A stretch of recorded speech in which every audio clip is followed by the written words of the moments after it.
Ito po muli si Father Dave sa ating di po ba, Father, that we may become a better person today than yesterday. Sana po kayo ay palaging nasa mabuting kalalagayan. Ano po? Kung hindi, ilagay nyo sa mabuti. Do not forget to pray. We continue to pray in all our masses, those who are sick. Ano po ang tanong sa umagang ito, sa araw na ito? May nag-comment, sabi niya, Father, may nagsabi po sa akin na hindi na kailangan ipagdasal ang mga patay. Ano po? Dahil po, ang example na pinakita nung pastor, ano po? Kasi pag ikaw ay, kailan ka daw magdadasal? Bago ang exam o pagkatapos ng exam? Ano po? Bago ang exam o pagkatapos ng exam? Pagtapos ng exam, hindi ka na magdadasal kasi tapos na eh. Ano po? Ganito po ang sagot dyan. Nagdadasal ka bago mag-exam. The judgment, before the judgment. Baka yun ang kanyang, before the judgment, you pray. And you do your life well. Yung mga taong kilala mo, pinagdadasal mo, hindi po ba, namatay. Tapos na bang exam para sa kanila? Well, hindi mo alam kung nasaan sila. Of course, if their soul is already thrown into hell, there's no hope. If their soul is already thrown into hell, there's no hope. Ano sabi? Doon sa kwento ni Lazarus, ano po, at ng mayaman, sabi ni Abraham, doon sa mayamang napunta sa impyerno. There's a big abyss.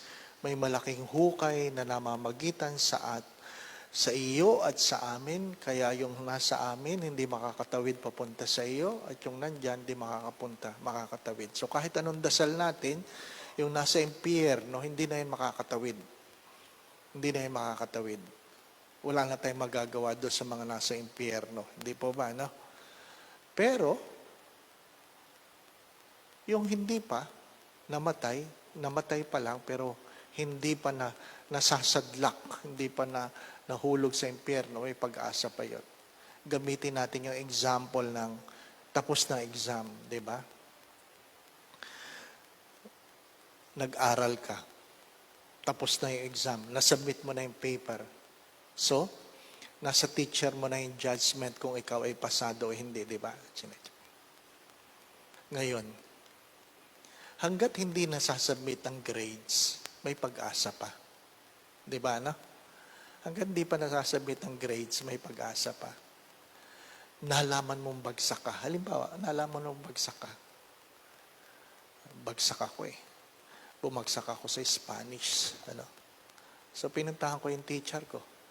Hinanap ko. Pinuntahan ko talaga sa bahay. Sabi ko, Sir, alam kong bagsak ako.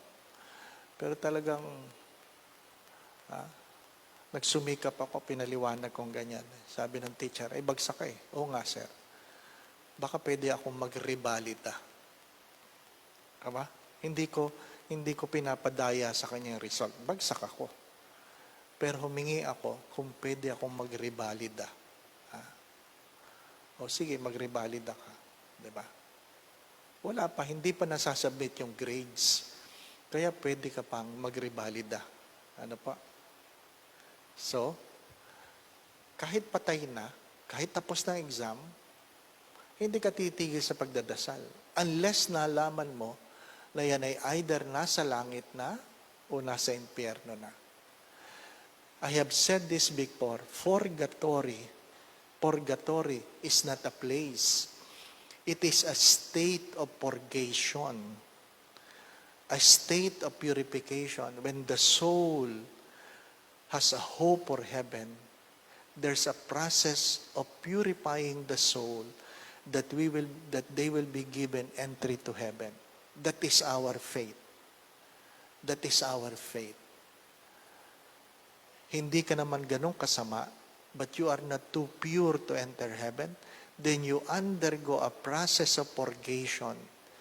Kaya ang tawag, nasan ka ngayon? Nasa purgatory ako. I am being purified.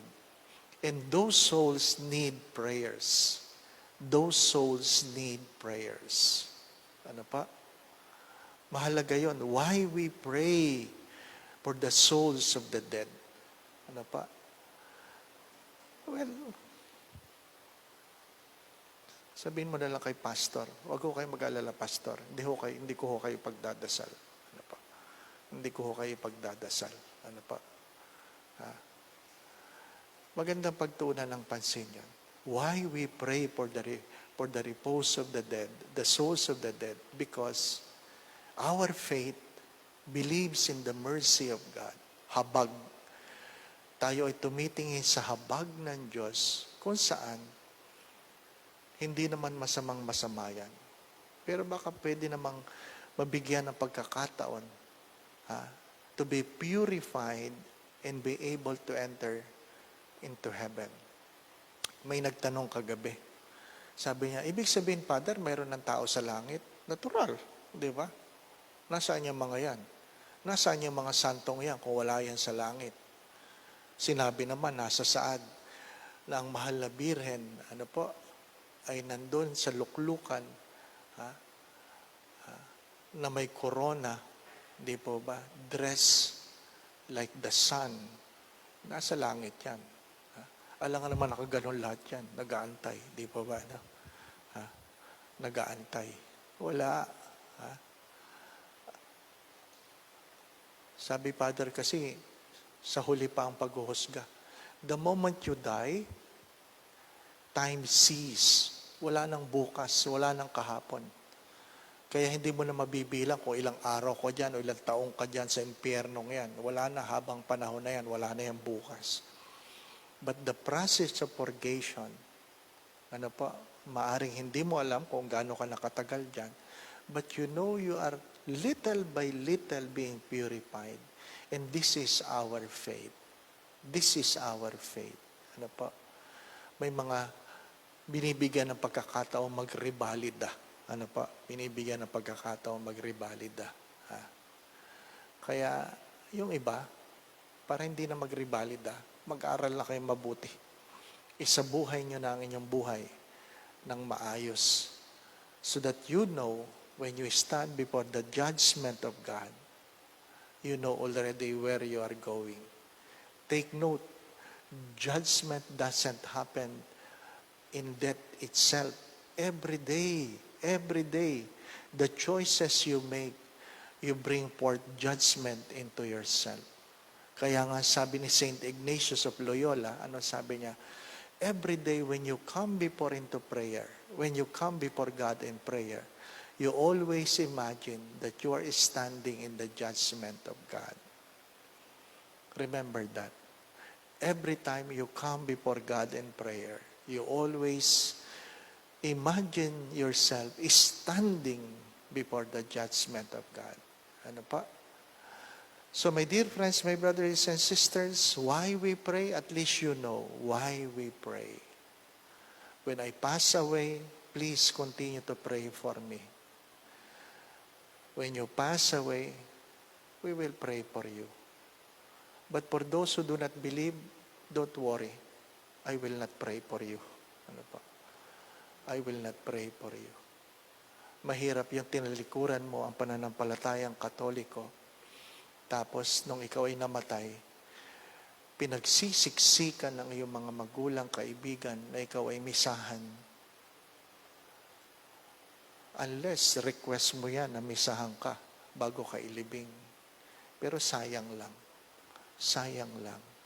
Because you have already decided your fate. My dear friends, my brothers and sisters, be good. Muli po si Father Dave sa ating, di po ba, Father, that we may become a better person today than yesterday. Batiin ko daw yung mga taga-Guam. Guam. Guam. LA. Canada. Nakakalat yung mga pamilya niya. Father, batiin mo naman kaming taga-Guam, LA at Canada. Magpakabait kayo dyan, ha? Magpakabait kayo. Ingat po palagi. God bless.